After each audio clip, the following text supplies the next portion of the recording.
Assalamualaikum. Bertemu lagi dalam video PDPR Sains Tahun 5 bersama Cikgu Azlaila.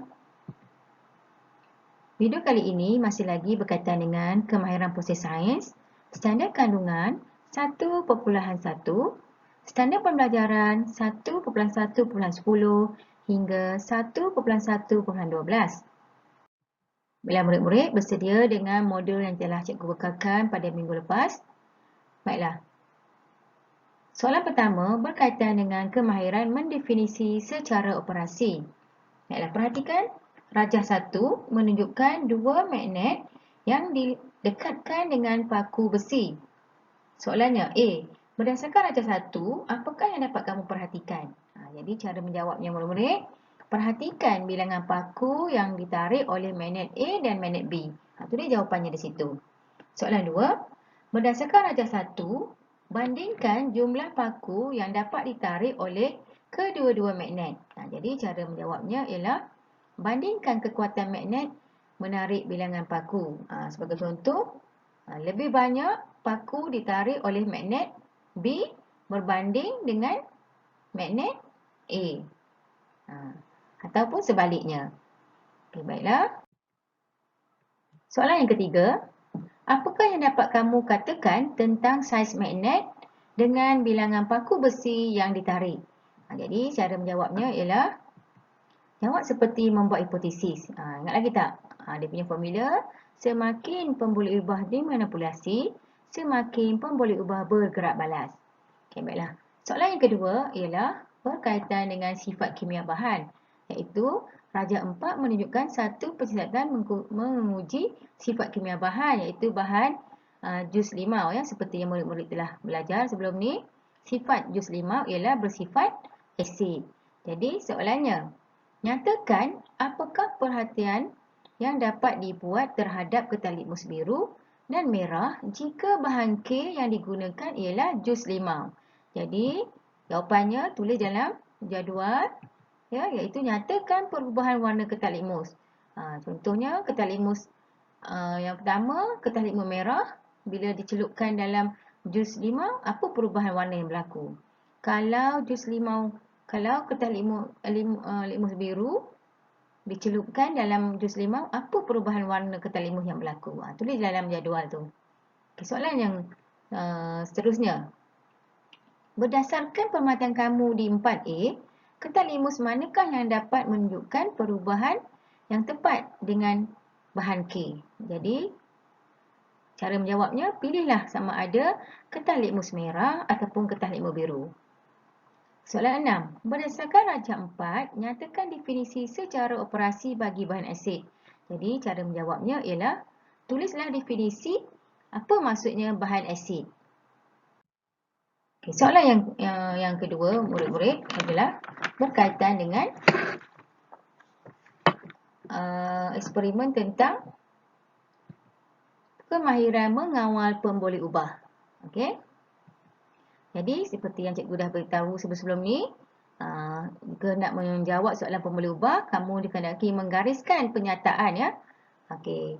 Fahmi yang telah dijalankan penyelesaian dengan menggunakan beberapa kepingan tuala J, K, L dan M ke dalam 4 bikar yang mengandungi isi padu awal air yang sama. Jadi, kamu gariskan, bermaksud 4 tuala tu adalah yang berlainan.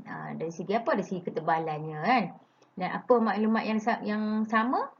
Iaitu isi padu awal air. Okay, soalan A. Apakah perkara yang mempengaruhi isi padu air yang tinggal dalam bekas? Jadi, contoh jawapannya ialah carilah maklumat tentang pemboleh ubah dimanipulasi ataupun apa yang berlainan yang mempengaruhi eksperimen tu. Soalan yang kedua, 2A. Berdasarkan jawapan di atas, apakah jelaskan mengapa? Apa sebabnya berlaku kamu cakap jawapannya di atas tu? Jadi, beri sebab ataupun inference. Okey, soalan ketiga, apakah pemboleh ubah dimanipulasi dalam pencatatan pada rajah 1? Okey, soalan keempat, berdasarkan rajah 1, nyatakan pemboleh ubah yang bergerak balas, iaitu maklumat tentang keputusan eksperimen. Dekat soalan atas tu dia dah beritahu tadi nak tengok apa. B. Pemboleh ubah yang dimalarkan, iaitu maklumat ataupun benda yang tetap ataupun yang sama sepanjang eksperimen dijalankan. Boleh? Okey. Seterusnya, soalan berkaitan dengan kemahiran mengawal pemboleh ubah dan membuat hipotesis, ya. Okey. Perhatikan maklumat di atas dan gariskan pernyataan-pernyataan yang berkaitan untuk mencari pemboleh ubah bagi membantu kamu menjawab soalan-soalan hipotesis. Okey, soalan A. Nyatakan dua maklumat berdasarkan penyiasatan.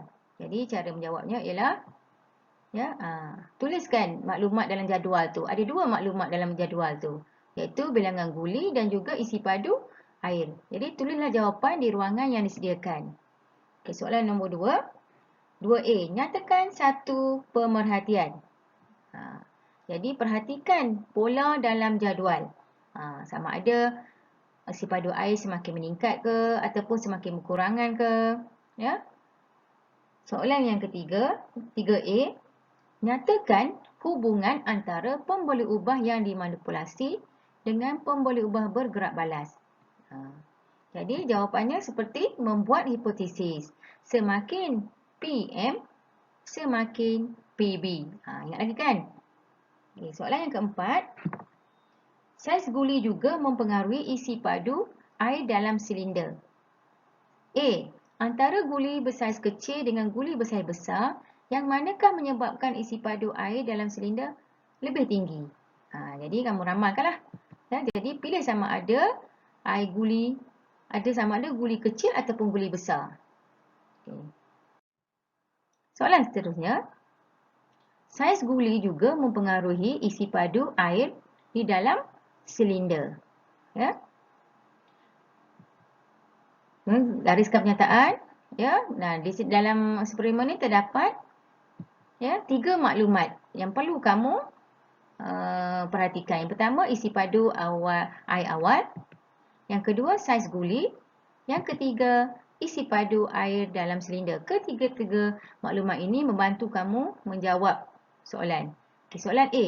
Nyatakan satu hipotesis berdasarkan penyiasatan ini. Jadi, cara jawapannya, semakin pemboleh ubah dimanipulasi, semakin pemboleh ubah bergerak balas. Pilihlah ketiga-tiga maklumat itu. Pilih dua. Mana satu pemboleh ubah manipulasi dan yang mana satu pemboleh ubah bergerak balas. Okay, soalan seterusnya. Cadangkan pemboleh ubah yang bagi penyiasatan tersebut. Pemboleh ubah dimalarkan